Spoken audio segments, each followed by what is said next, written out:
Skills எதுக்கு use பண்ணுறோம் அப்படின்னு சொல்லி ஒரு லீடர்ஷிப் டாப்பிக்கில் பார்க்கும்போது, ஒரு ஸ்கில் டெவலப் ஆகும்போது மணி நமக்கு ஆட்டோமேட்டிக்காக இம்ப்ரூவ் ஆகும்.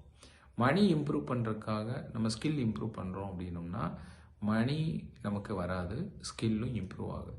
ஸோ நம்ம எப்பவுமே லேர்னிங் மோடில் என்ன ஸ்கில் பண்ணுறோம், நம்மகிட்ட என்ன ஸ்கில் இல்லை, எந்த ஸ்கில் நம்ம இம்ப்ரூவ் பண்ணலாம் அப்படிங்கிறது லீடர்ஷிப் ஸ்கில்ல ரொம்ப முக்கியம். செல்ஃப் எவால்வேஷன் ரொம்ப முக்கியம். நம்மளோட ஸ்கில் என்னென்ன மைனஸாக இருக்குது, நம்ம எதெல்லாம் இம்ப்ரூவ் பண்ணலாம் அப்படிங்கிறதெல்லாம் நம்ம இம்ப்ரூவ் பண்ணி நம்ம லேர்ன் பண்ணணும். ஸோ அப்படி இம்ப்ரூவ் பண்ணும்போது லேர்ன் பண்ணும்போது நமக்கு ஸ்கில் ஒன்று ஒன்று ஆட் ஆகுது. அப்படிங்கும்போது ஒரு வருஷத்தில் நம்ம எந்த ஸ்கில் இம்ப்ரூவ் பண்ணியிருக்கோம், எத்தனை ஸ்கில் பண்ணியிருக்கோம்னு பார்க்கும்போது நம்மளுடைய கேரியரில் நம்ம ரோல் வேல்யூ இன்க்ரீஸ் ஆகிருக்கும். ஸோ அதனால் ஸ்கில்லு தான் முக்கியம். நிறைய பேர் மணிக்கு பின்னாடி போய் ஒர்க் பண்ணுவோம். இந்த பீப்புள் ஆர் ஃபாலோயிங் தி மணி எனக்கு வேணும், ஒரு 500 ருபீஸ் இன்க்ரிமெண்ட் வேணும், 1000 ருபீஸ் வேணும், இல்லை அங்கே வந்து பெட்டர் தென் 500 ருபீஸ் இன்க்ரிமெண்ட் தராங்க, இங்கே பாருங்கள் ஒரு 1000 ரூபா தராங்க அப்படின்னு சொல்லிட்டு people are going around the மணி.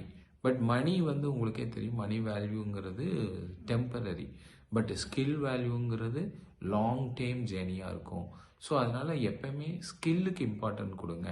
ஒரு மேனேஜராக இருக்கிறதுக்குன்னு சம் ஸ்கில்ஸ் இருக்குது, ஒரு ஒர்க்கராக இருக்கிறோம் அண்டர்லன்னா அதுக்கு ஒரு ஸ்கில்ஸ் எக்ஸ்பெக்ட். தேங்க்யூ.